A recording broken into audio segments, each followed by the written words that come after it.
Hello everyone, ಎಲ್ಲರೂ ಹೇಗಿದ್ದೀರಾ? Welcome to my channel.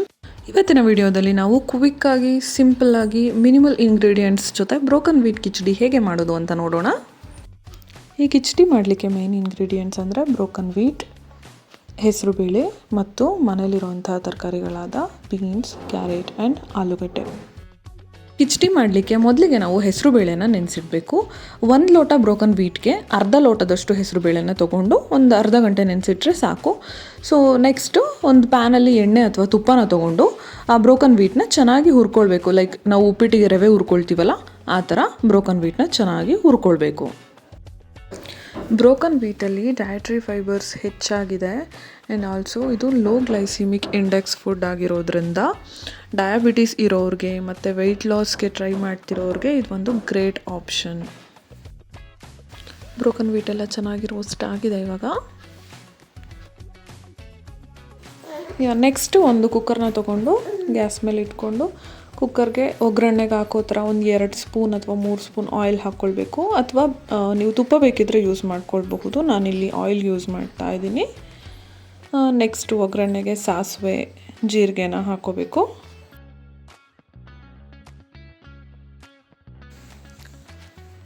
ನಂತರ ಒಗ್ಗರಣೆಗೆ ಕರಿಬೇವಿನ ಸೊಪ್ಪು ಮತ್ತು ಸಿಪ್ಪೆ ಸುಲಿದಿಟ್ಕೊಂಡಿರುವಂತಹ ಬೆಳ್ಳುಳ್ಳಿ ಜೊತೆಗೆ ತುರಿದಿಟ್ಕೊಂಡಿರುವ ಶುಂಠಿನ ಯೂಸ್ ಮಾಡ್ತಾ ಇದ್ದೀನಿ ನಾನು. ಕಡಲೆಬೀಜ ಆಪ್ಷನಲ್, ಕಡಲೆಬೀಜ ಅಥವಾ ನೆನೆಸಿಟ್ಟಿರೋ ಬಟಾಣಿ ಬೇಕಂದರೆ ನೀವು ಯೂಸ್ ಮಾಡ್ಬೋದು, ಚೆನ್ನಾಗಿರುತ್ತೆ. ಬಟ್ ನಾನಿಲ್ಲಿ ಯಾವುದನ್ನ ಯೂಸ್ ಮಾಡಿಲ್ಲ ಇವತ್ತು. ಈ ಕಿಚಡಿಗೆ ನಾನು ಒಣಮೆಣಸಿನ್ಕಾಯಿನ ಯೂಸ್ ಮಾಡ್ತಾ ಇದ್ದೀನಿ. ಆ್ಯಕ್ಚುಲಿ ಇದಕ್ಕೆ ಹಸಿರು ಮೆಣಸಿನ್ಕಾಯಿಗಿಂತ ಒಣಮೆಣಸಿನ್ಕಾಯಿ ಹಾಕಿದ್ರೇ ಟೇಸ್ಟು ತುಂಬ ಚೆನ್ನಾಗಿರುತ್ತೆ. ನೆಕ್ಸ್ಟ್ ಒಗ್ಗರಣೆಗೆ ಈರುಳ್ಳಿನ ಹಾಕ್ತಾ ಇದ್ದೀನಿ. ಈರುಳ್ಳಿನ ತುಂಬ ಚಿಕ್ಕದಾಗಿ ಹೆಚ್ಕೊಳ್ಳೋ ಅವಶ್ಯಕತೆ ಏನಿಲ್ಲ, ಯಾಕಂದರೆ ನಾವೇನು ಒಗ್ಗರಣೆಯಲ್ಲೇ ಫ್ರೈ ಮಾಡ್ತಿಲ್ಲ, ಇದು ಪಲಾವ್ ಥರ ಕುಕ್ಕರಲ್ಲೇ ಬೇಯಿಸ್ತೀವಿ. ಸೊ ಇಷ್ಟು ದಪ್ಪ ಇದ್ದರೆ ನಡೆಯುತ್ತೆ. ಈರುಳ್ಳಿನ ಸ್ವಲ್ಪ ಬಾಡಿಸ್ಕೊಳ್ಬೇಕು. ಈರುಳ್ಳಿ ಸ್ವಲ್ಪ ಬಾಡಿದ ಮೇಲೆ ನೆಕ್ಸ್ಟು ಟೊಮ್ಯಾಟೋನ ಹಾಕಬೇಕು. ಟೊಮ್ಯಾಟೊ ಆದಮೇಲೆ ವೆಜಿಟೇಬಲ್ಸ್ನ ಒಂದೊಂದೇ ಹಾಕಬೇಕು. ಸೊ ಫಸ್ಟು ಕ್ಯಾರೆಟ್ ಹಾಕ್ಕೊತಾ ಇದ್ದೀನಿ. ಕ್ಯಾರೆಟ್ ಆದಮೇಲೆ ನೆಕ್ಸ್ಟು ಆಲೂಗಡ್ಡೆ ಮತ್ತು ಬೀನ್ಸ್ನ ಹಾಕ್ಕೊಳ್ಬೇಕು. ನಾನಿಲ್ಲಿ ಒಂದೇ ಒಂದು ಲೋಟದ ಕಿಚಡಿ ಮಾಡ್ತಿರೋದ್ರಿಂದ ಕಡಿಮೆ ವೆಜಿಟೇಬಲ್ಸ್ನ ಯೂಸ್ ಮಾಡಿದ್ದೀನಿ. Like 1 onion, 1 tomato, 1 carrot and ಒಂದು 5-6 ಬೀನ್ಸು ಮತ್ತು 1 ಆಲೂಗಡ್ಡೆ. ನೀವೇನಾದರೂ 2 ಲೋಟದ ಅಥವಾ 3 ಲೋಟದ್ದು ಕಿಚಡಿ ಮಾಡೋದಾದರೆ ಅಕಾರ್ಡಿಂಗ್ ಟು ದ್ಯಾಟ್ ವೆಜಿಟೇಬಲ್ಸ್ನ ಯೂಸ್ ಮಾಡಿ.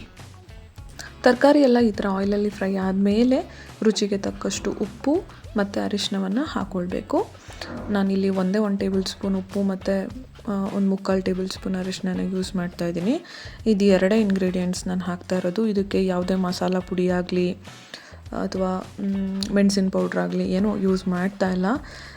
ಯಾಕೆ ಅಂತಂದರೆ ಇದನ್ನು ನಾನು ನನ್ನ 1 ಇಯರ್ ಬೇಬಿಗೂ ಕೂಡ ತಿನ್ನಿಸ್ತೀನಿ. ಸೊ ಅದಕ್ಕಾಗಿ ಆದಷ್ಟು ಕಡಿಮೆ ಸ್ಪೈಸಸ್ನ ಯೂಸ್ ಮಾಡ್ತಾ ಇದ್ದೀನಿ.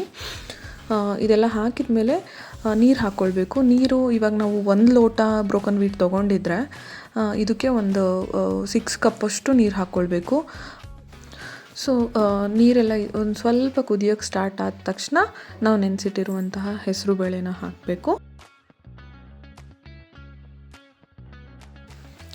ಸೊ ಅದಾದ ನಂತರ ನೆಕ್ಸ್ಟು ನಾವು ತುಪ್ಪದಲ್ಲಿ ಹುರಿದಿಟ್ಕೊಂಡಿದ್ವಲ್ಲ ಬ್ರೋಕನ್ ವೀಟ್, ಅದನ್ನು ಹಾಕ್ಕೊಳ್ಬೇಕು.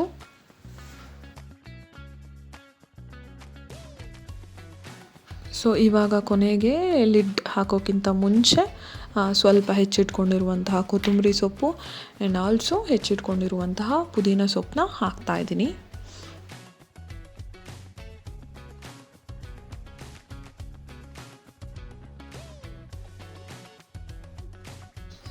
ಸೊ ಎಲ್ಲ ಇಂಗ್ರೀಡಿಯೆಂಟ್ಸ್ ಹಾಕಾಗಿದೆ. ಚೆನ್ನಾಗಿ ಸ್ಟಿರ್ ಮಾಡಿಕೊಂಡು ಇದು ಒಂದು ಕುದಿ ಹತ್ತಿದ ಮೇಲೆ ಲಿಡ್ನ ಕ್ಲೋಸ್ ಮಾಡ್ಕೊಳ್ಬೇಕು. 2 ಅಥವಾ 3 ವಿಷಲ್ ಕೂಗಿಸ್ಬೇಕು. ಅಷ್ಟಾದರೆ ಸಾಕು, ಕಿಚಡಿ ಚೆನ್ನಾಗಿ ರೆಡಿಯಾಗಿರುತ್ತೆ. ಇಷ್ಟು ಕನ್ಸಿಸ್ಟೆನ್ಸಿ ಇರಬೇಕು. ಇದಕ್ಕಿಂತ ಗಟ್ಟಿ ಆಯಿತು ಅಂತಂದರೆ 1 ಲೋಟ ಅಥವಾ 2 ಲೋಟ ನೀರನ್ನ ಬಿಸಿ ಮಾಡಿಕೊಂಡು ಆ ಬಿಸಿ ನೀರನ್ನ ಮಿಕ್ಸ್ ಮಾಡಿಕೊಂಡು ಕನ್ಸಿಸ್ಟೆನ್ಸಿ ತೆಳು ಮಾಡ್ಕೊಳ್ಬಹುದು. ಇದು ಕರೆಕ್ಟ್ ಇದೆ ಕನ್ಸಿಸ್ಟೆನ್ಸಿ. ಸೊ ಇಷ್ಟು ಸಿಂಪಲ್ಲಾಗಿ, ಈಸಿಯಾಗಿ, ಕ್ವಿಕ್ಕಾಗಿ, ನ್ಯೂಟ್ರಿಷಿಯಸ್ ಆಗಿರುವಂತಹ ಬ್ರೋಕನ್ ವೀಟ್ ಕಿಚಡಿನ ರೆಡಿ ಮಾಡಬಹುದು. ಈ ರೆಸಿಪಿ ನಿಮಗೆ ಇಷ್ಟ ಆಗಿದ್ರೆ ಕಮೆಂಟ್ ಮಾಡಿ ತಿಳಿಸಿ. ಹಾಗೆ ನನ್ನ ಚಾನಲ್ನ ಸಬ್ಸ್ಕ್ರೈಬ್ ಮಾಡಿ ಮತ್ತು ಸಪೋರ್ಟ್ ಮಾಡಿ ಅಂತ ಹೇಳ್ತಾ ಈ ವಿಡಿಯೋನ ಇಲ್ಲಿಗೆ ಮುಗಿಸ್ತಾ ಇದ್ದೀನಿ. ಮುಂದಿನ ವಿಡಿಯೋದಲ್ಲಿ ಮತ್ತೊಂದು ಇಂಟ್ರೆಸ್ಟಿಂಗ್ ಟಾಪಿಕ್ ಜೊತೆ ಸಿಗ್ತೀನಿ. ಅಲ್ಲಿವರೆಗೂ ಟೇಕ್ ಕೇರ್, ಬಾಯ್.